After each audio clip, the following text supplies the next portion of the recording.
सुंदरपुर नाम का एक छोटा सा गांव था। उसी गांव में रामू नाम का एक गरीब आदमी अपने परिवार के साथ रहता था। उसके परिवार में उसकी पत्नी और एक बेटी थी। रामू बहुत ही गरीब था। उसके पास खुद की कोई जमीन नहीं थी, इसलिए वो दूसरों के खेतों में काम किया करता था। लेकिन कुछ दिनों से रामू को कहीं पर भी काम नहीं मिल रहा था। इस वजह से वो बहुत ही परेशान था।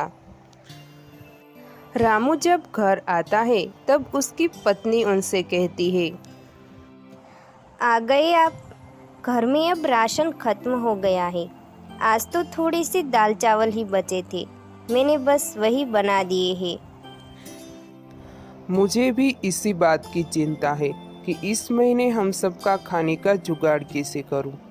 अच्छा, अभी तो तुमने दाल चावल बना दिए हैं, वही खा लेते हैं। वो दोनों बात कर ही रहे थे, तभी उसकी बेटी वहां आती है। में मेला लगने वाला है और आपने कहा था कि आप मुझे इस बार पक्का गुड़िया खरीद के दे दोगे। क्या आप इस बार मुझे गुड़िया खरीद दोगे ना? हाँ मेरी बच्ची, मैं पक्का तुम्हें गुड़िया ला दूंगा, लेकिन अभी चलो पहले खाना खा लेते हैं। फिर रामू और उसकी बेटी खाना खाने लगते हैं। रामू की पत्नी अभी खड़ी ही थी, तभी बाहर से कोई उसे बुला रहा था। जब उन दोनों ने बाहर आकर देखा तो उसके घर के बाहर एक साधु महाराज आए हुए थे। बेटा, मैं बहुत दूर से चल के आया हूँ, मुझे बहुत भूख लगी है, कुछ खाने को हो तो दे दो। बाबा, हम खुद ही इतने गरीब हैं कि हमारे खाने के भी लाले पड़े हुए हैं, उसमें हम लोग आपको क्या दे खाने के लिए। कोई बात नहीं बेटा, मैं कहीं और चला जाता हूँ। रुकिए बाबा, मैं आपके लिए थोड़े से दाल चावल ले आती हूँ। कोई भूखा मेरे द्वार से वापस जाए, ये मुझे अच्छा नहीं लगेगा। लेकिन वो दाल चावल तो तुम्हारे हैं, तुम क्या खाओगी। कोई बात नहीं जी, आज मैं मेरे हिस्से के दाल चावल इस बाबा को खिला दूंगी। फिर साधु ने दाल चावल खाए। बेटी, मुझे बहुत भूख लगी थी, खाना खाकर मेरी भूख शांत हो गई।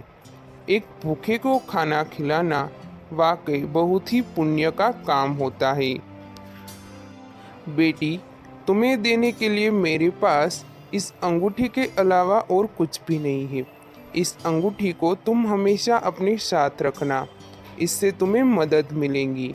और हाँ, एक बात ध्यान रखना, रात को इस अंगूठी को निकाल देना, वरना इसकी शक्तियाँ रात को बहुत ही बढ़ जाती है। इतना कहकर वो साधु बाबा वहाँ से चले जाते हैं। हमने जरूर कोई अच्छे कर्म किए होंगे, जो हमें बाबा का आशीर्वाद और ये अंगूठी मिली है। आज तुम्हें भूखा सोना पड़ेगा। काश एक थाली और दाल चावल होते तो तुम भी खा पाती। रामू के इतना बोलते ही उस अंगूठी में कुछ चमक सी होती है और उसमें से एक थाली दाल चावल आते हैं। अरे, ये क्या? लगता है ये अंगूठी कोई जादुई अंगूठी है। हम इस अंगूठी से जो भी मांगेंगे वो हमें मिलेगा। हे अंगूठी, हमें एक थाली पूरी सब्जी दो। रामू के इतना बोलते ही उसके सामने पूरी सब्जी की थाली आ जाती है। फिर वो तीनों भरपेट खाना खाते हैं।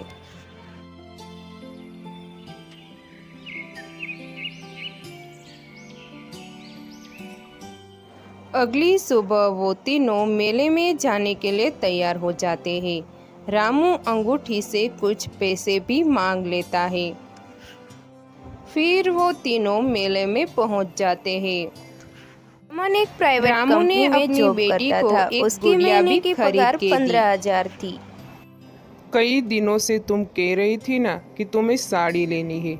चलो आज मैं तुम दोनों को नए कपड़े भी दिलवा देता हूँ। फिर वो तीनों एक साड़ी की दुकान के अंदर आते हैं। रामू अपनी पत्नी को महंगी से महंगी साड़ियाँ दिलवाता है। भाई वो देखो हमारे गांव का रामू, वो तो कितना गरीब था, फिर उसके पास इतने सारे पैसे कहाँ से आए। देखो ना कितना सारा सामान खरीद रहा है। मैं भी वही देख रहा हूँ, मुझे भी कुछ समझ नहीं आ रहा है। अब तो रामू ने उस अंगूठी से पैसे लेकर एक कपड़े की दुकान खोल ली थी। उसकी दुकान पर नए नए डिजाइन के कपड़े थे। इस वजह से उसकी दुकान पर लोगों की भीड़ अक्सर लगी ही रहती थी। अब तो गांव में हर जगह बस रामू के ही चर्चे थे। बस सभी लोग रामू के बारे में ही बात कर रहे थे। रे राजू भाई, मैंने सुना है कि रामू ने कपड़े की एक बड़ी दुकान खोल ली है और उसका व्यापार भी बहुत अच्छा चल रहा है। पता नहीं अचानक से उसके पास इतने सारे पैसे कहाँ से आ गए। वो लोग रामू के बारे में बात कर ही रहे थे, तभी वहाँ रामू आता है। अरे भाइयों, क्या बातें हो रही है, मुझे भी बताओ। कुछ नहीं रामू भाई, हम तो आपके बारे में ही बात कर रहे थे।